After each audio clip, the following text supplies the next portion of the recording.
आज सुनाने जा रहे हैं हम आपको विश्वंभर नाथ शर्मा कौशिक जी की कहानी रक्षाबंधन, जो इनकी पहली कहानी है और सरस्वती पत्रिका में 1913 में प्रकाशित होती है। तो चलिए शुरू करते हैं इस कहानी को। कहानी रक्षाबंधन। माँ, मैं भी राखी बांधूंगी।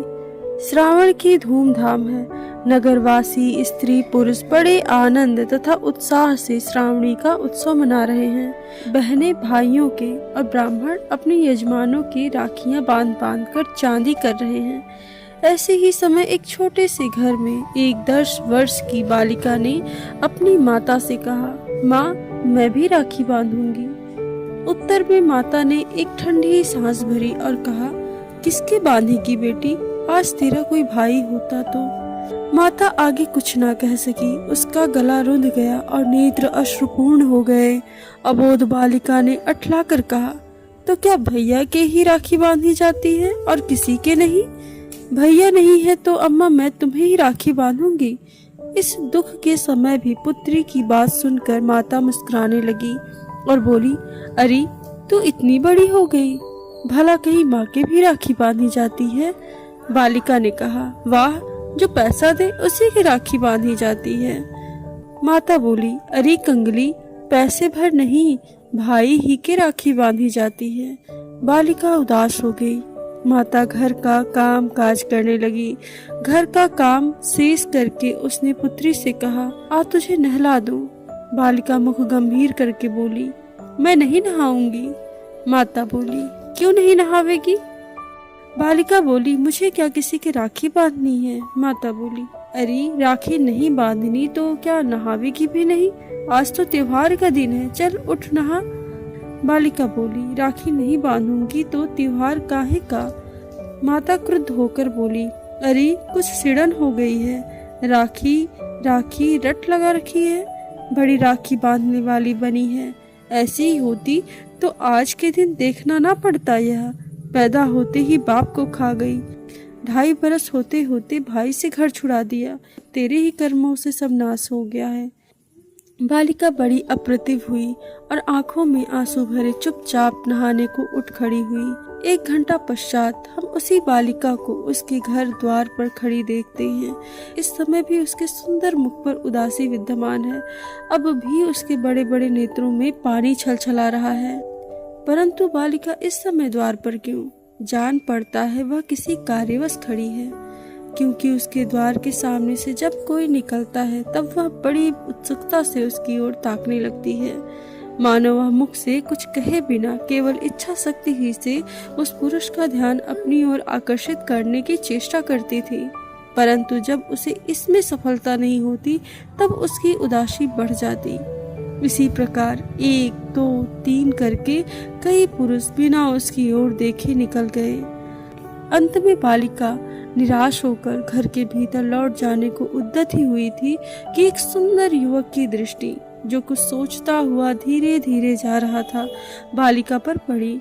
बालिका की आंखें युवक की आंखों से जा लगी। ना जाने उन उदास तथा करुणापूर्ण नेत्रों में क्या जादू भरा था कि युवक ठिठक कर खड़ा हो गया और बड़े ध्यान से सिर से पैर तक देखने लगा। ध्यान से देखने पर युवक को ज्ञात हुआ कि बालिका की आंखें अश्रुपूर्ण हैं। तब वह अधीर हो उठा। निकट जाकर पूछा, बेटी क्यों रोती हो? बालिका इसका उत्तर दे ना सकी, परंतु उसने अपना एक हाथ युवक की ओर बढ़ा दिया।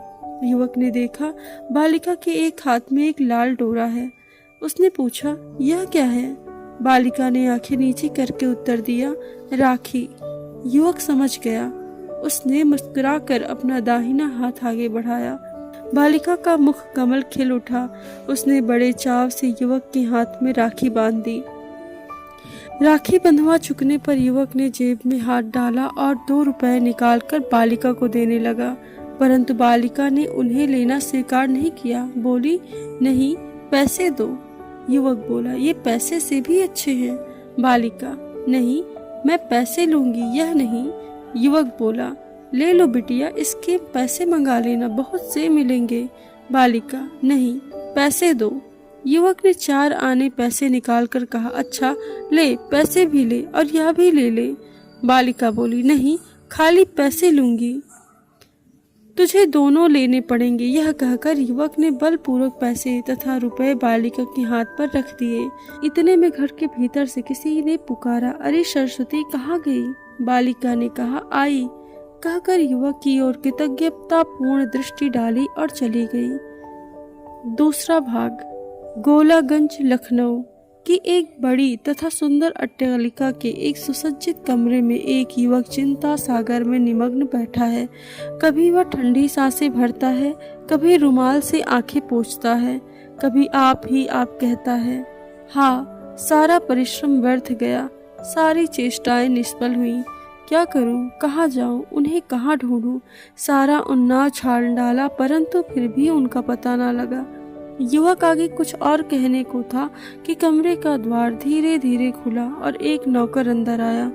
युवक ने कुछ विरक्त होकर पूछा, क्यों, क्या है?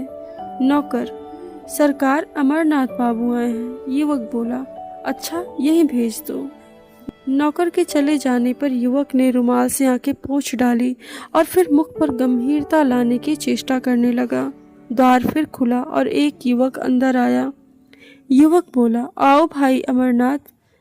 अमरनाथ बोले, कहो घनश्याम, आज अकेले बैठे हो? कानपुर से कब लौटे? घनश्याम बोला, कल आया था।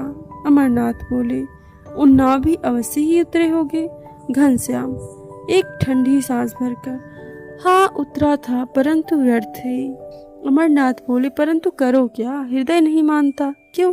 सच पूछो तो बात भी यही है, ऐसी ही है। यदि तुम्हारे स्थान पर मैं होता तो मैं भी यही करता, ऐसे ही करता।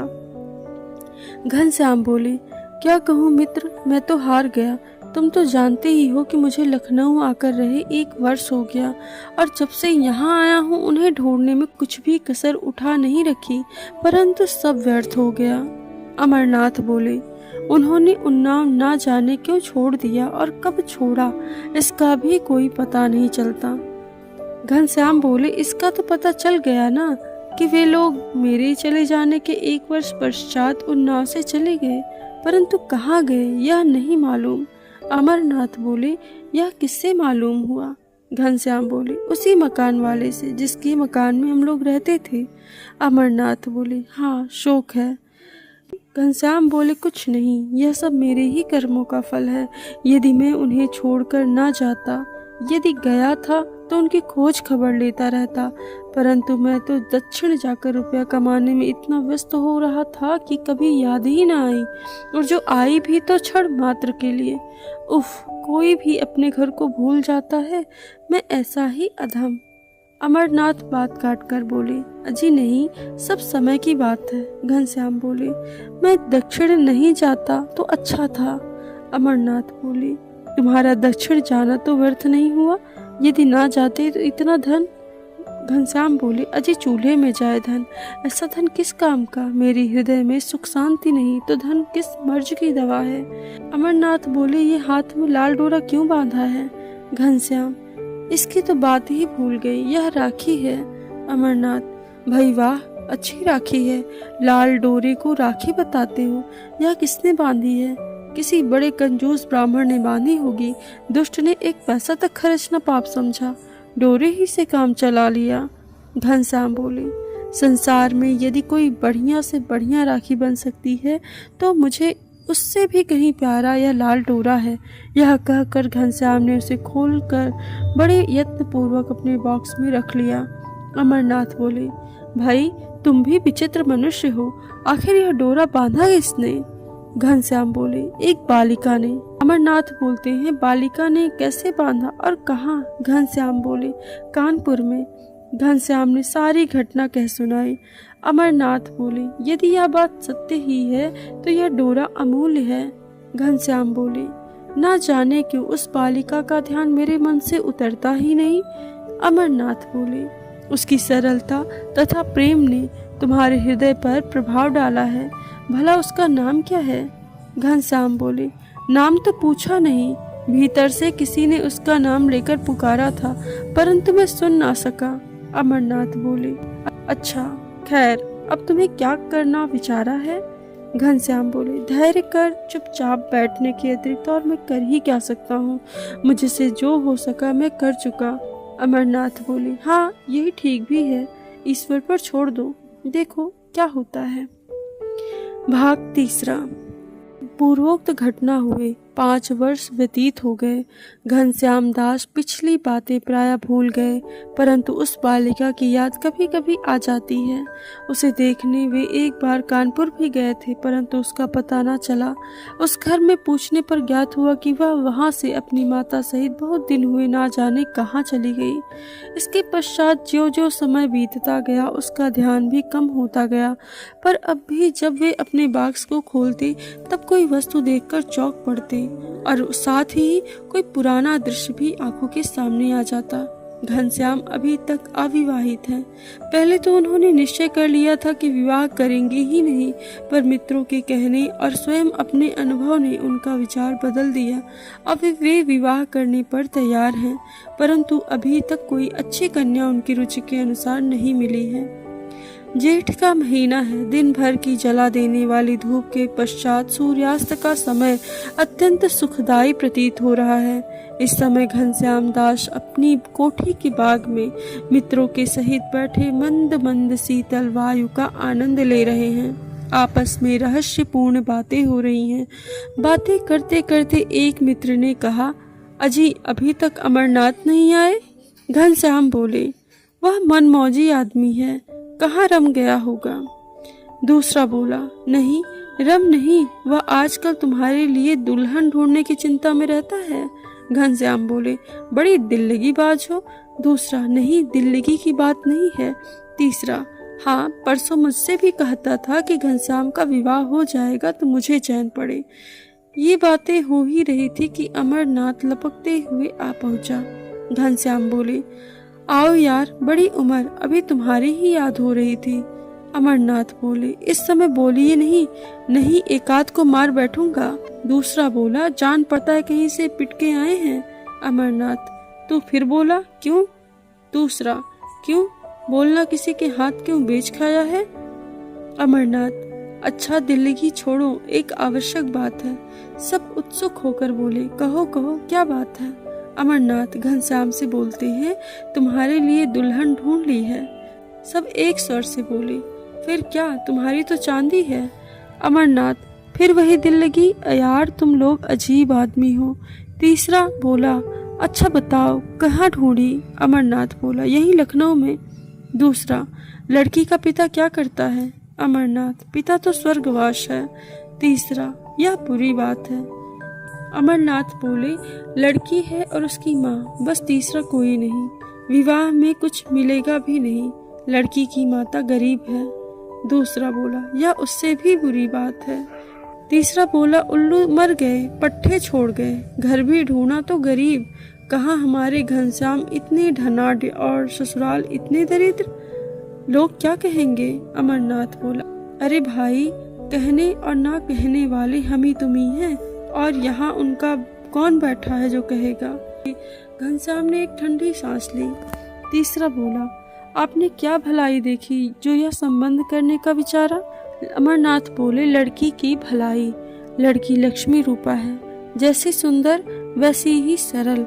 ऐसी लड़की यदि दीपक लेकर ढूंढा जाए तो भी कदाचित ही मिले। दूसरा, हाँ यह अवश्य एक बात है। अमरनाथ, परंतु लड़की की माता लड़का देखकर ही विवाह करने को कहती हैं। तीसरा, यह तो व्यवहार की बात है। घनश्याम, और मैं भी लड़की देखकर ही विवाह करूंगा। दूसरा, यह भी ठीक है। अमरनाथ, तो इसके लिए क्या विचार है? तीसरा, विचार क्या, लड़की देखेंगे। अमरनाथ, तो कब? घनश्याम बोले, कल ही। भाग 4। दूसरे दिन शाम को घनश्याम और अमरनाथ गाड़ी पर सवार होकर लड़की देखने के लिए चले। गाड़ी चक्कर खाती हुई याहियागंज की एक गली के सामने जा खड़ी हुई। गाड़ी से उतरकर दोनों मित्र गली में घुसे। लगभग 100 कदम चलकर अमरनाथ एक छोटे से मकान के सामने खड़े हो गए और मकान का द्वार खटखटाया। घनश्याम बोले, मकान देखने से तो बड़े गरीब जान पड़ते हैं। अमरनाथ, हाँ बात तो ऐसी ही है, परंतु यदि लड़की तुम्हें पसंद आ जाए तो यह सब सहन किया जा सकता है। इतने में द्वार खुला और दोनों भीतर गए। संध्या हो जाने के कारण मकान में अंधेरा हो गया था, अतएव ये लोग द्वार खोलने वाले को स्पष्ट ना देख सके। एक दलान में पहुंचने पर ये दोनों चारपाइयों पर बिठा दिए गए और बिठाने वाली ने, जो कि स्त्री थी, कहा, मैं जरा दिया जला लूं। अमरनाथ, हाँ जला लो। स्त्री ने दीपक जलाया और पास ही एक दीवार पर उसे रख दिया। फिर इनकी ओर मुख करके वह नीचे चटाई पर बैठ गई। परंतु ज्यों ही उसने घनश्याम पर अपनी दृष्टि डाली, एक हृदय भेदी आह उसके मुख से निकली और वह ज्ञान शून्य होकर गिर पड़ी। स्त्री की ओर कुछ अंधेरा था, इस कारण उन लोगों को उसका मुख स्पष्ट ना दिखाई पड़ा। घनश्याम उसे उठाने को उठे, परंतु ज्यों ही उन्होंने उसका सिर उठाया, रोशनी उसके मुख पर पड़ी त्यों ही घनश्याम के मुख से निकला, मरी माता, और उठकर वे भूमि पर बैठ गए। अमरनाथ विस्मित होकर काष्ठवत बैठे रहे।